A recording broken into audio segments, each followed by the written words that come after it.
Pour les élèves qui lisent l'Ancien Testament pour la première fois, comment faire d'après vous pour qu'ils en retirent le plus possible? Je pense que le manuel de l'élève est un document précieux pour cela parce que là, nous avons l'Ancien Testament. Il fait près de 1000 pages. Il y a 2 colonnes par page. Les caractères sont petits, il y a vraiment beaucoup à lire. Ceux qui ont judicieusement fait le manuel de l'élève ont mis en page 6 un programme de lecture hebdomadaire qui ne contient qu'une partie des 1000 pages.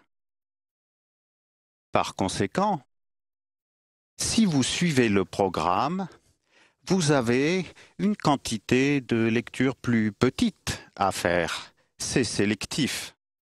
Je pense que c'est très important parce que, mes jeunes amis, ce que j'ai appris en étudiant les Écritures est que la méditation et la prière sont bien plus importantes que la quantité de lecture effectuée. Quand vous dites document très important, pouvez-vous nous citer une chose que vous aimeriez que vos petits-enfants apprennent de l'étude de l'Ancien Testament? C'est une merveilleuse question.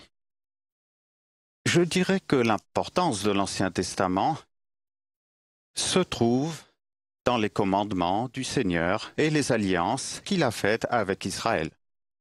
Ils seront mis en valeur dans votre lecture, comme les 10 commandements que vous allez étudier assez tôt dans l'année, et les alliances du Seigneur avec Abraham, Isaac et Jacob.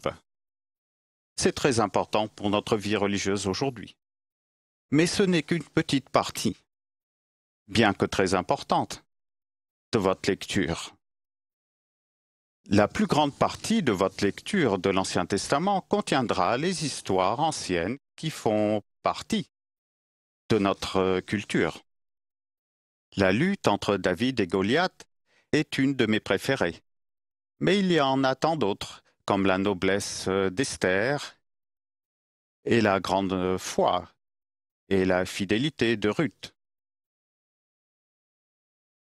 Elles font partie des idéaux que nous étudions et qui nous aident à devenir le peuple que nous sommes. Et puis, le thème le plus important est le fait qu'Israël allait avoir un Messie et que Jésus-Christ est annoncé. Il y a différents exemples, histoires et figures, comme nous les appelons, qui parlent du Messie à venir.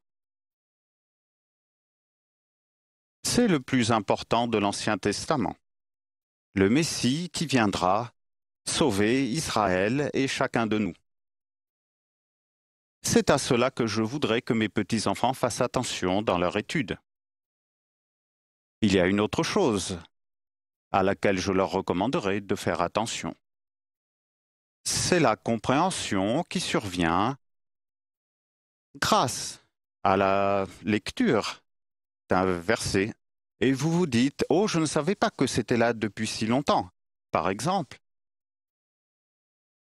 dans Genèse, chapitre 14, le verset 20, nous trouvons le récit d'Abraham, le grand patriarche et grand prêtre, qui paie la dîme à Melchisédek. Comme la dîme est une institution parmi les enfants d'Israël, nous lisons de temps à autre, comme dans Nombre, chapitre 18, qu'il paie la dîme. Les enfants d'Israël paient la dîme pour soutenir l'œuvre du Seigneur. C'est très intéressant pour moi.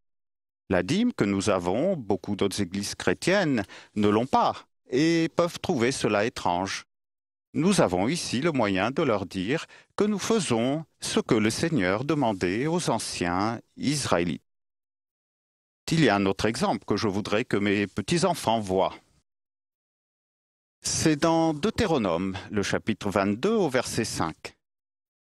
C'est un verset qui a attiré mon attention lors de ma dernière lecture de l'Ancien Testament. Verset 5. Le Seigneur dit aux Israélites, « Une femme ne portera point un habillement d'homme, et un homme ne mettra point des vêtements de femme. Car quiconque fait ces choses est en abomination à l'Éternel. » Cela condamne le travestissement.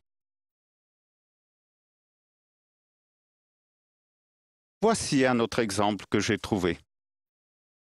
C'était il y a des milliers d'années. Mais c'est très moderne. Lévitique, chapitre 19, verset 28. Vous ne ferez point d'incision dans votre chair, vous n'imprimerez point de figure sur vous.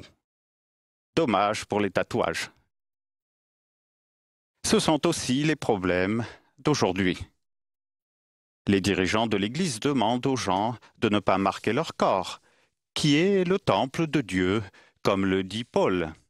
Aussi loin que du temps de Moïse, le Seigneur a dit, par son prophète, de ne pas faire de marque sur notre chair. Intéressant.